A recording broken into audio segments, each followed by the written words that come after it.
Ça fait un moment que je fais ce rêve-là, ça fait plusieurs mois. Et aujourd'hui, l'Éternel me permet d'en parler, gloire à Dieu, pour alerter en tout cas mes frères et sœurs, pour nous tenir tous éveillés. Donc, suis complètement. Je vais aller directement dans le vif du sujet. C'est un rêve par rapport à l'enlèvement. Par rapport à la vie après l'enlèvement, pour être même plus précis. C'est aujourd'hui que j'ai compris c'était quoi ce rêve. Okay. D'habitude, dans le rêve, il fait nuit. Il fait nuit. Nuit noire, et il y a du monde et je marche seul le soir. Je marche vraiment seul le soir et les ruelles sont remplies.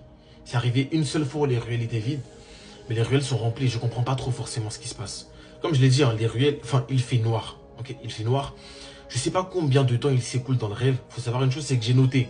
Pour pas perdre le fil de ce que je vous ai dit, j'ai tout noté. Je ne sais pas combien de temps il s'écoule dans le rêve, mais potentiellement des heures ou des jours. Mais c'est comme s'il n'y avait pas une seule trace de lumière naturelle. C'était les lampadaires qui éclairaient, ou les torches, ou les phares des voitures. Mais la ville était comme plongée dans le noir. En tout cas, c'était les ténèbres. Il y avait énormément de monde dehors, de telle sorte qu'aucune voiture ne pouvait circuler. Et c'est comme si c'était un jour de marché ici. Vous voyez les jours de marché, comment est-ce que les ruelles sont bondées. C'est comme si c'était tout le temps comme ça. C'est pas que c'était un jour spécial, mais c'est comme si c'était tout le temps comme ça, tout le temps rempli. Les personnes étaient dehors, pas dans le but d'acheter quelque chose, hein. Pas dans le but d'être là parce que c'est un jour de marché, mais ils étaient tous dehors parce qu'ils étaient paniqués. Ils étaient tous dehors parce qu'ils avaient peur de quelque chose. C'est comme si tout le monde cherchait quelque chose. Il y en avait qui étaient heureux, qui étaient insouciants.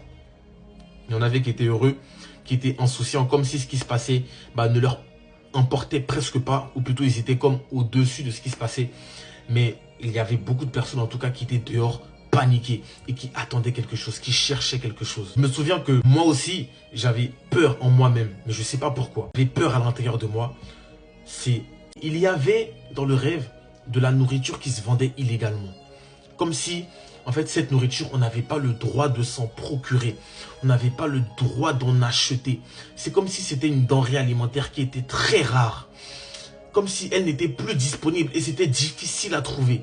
Je me souviens que c'est comme si, en fait, il y avait des kiosques particuliers et tout le monde ne pouvait pas recevoir de la nourriture. Ou plutôt, il y avait certaines nourritures que tout le monde ne pouvait pas recevoir. Ou même plutôt, la nourriture, tout le monde n'avait pas accès à ça. Je me souviens que cette nourriture en particulier que moi je cherchais, j'ai réussi à le trouver dans un des kiosques.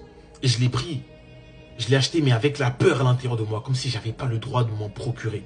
Je me rappelle qu'à chaque fois, il y avait comme des autorités qui passaient et qui venaient vérifier si dans la boutique il n'y avait personne d'illégal ou si dans la boutique il n'y avait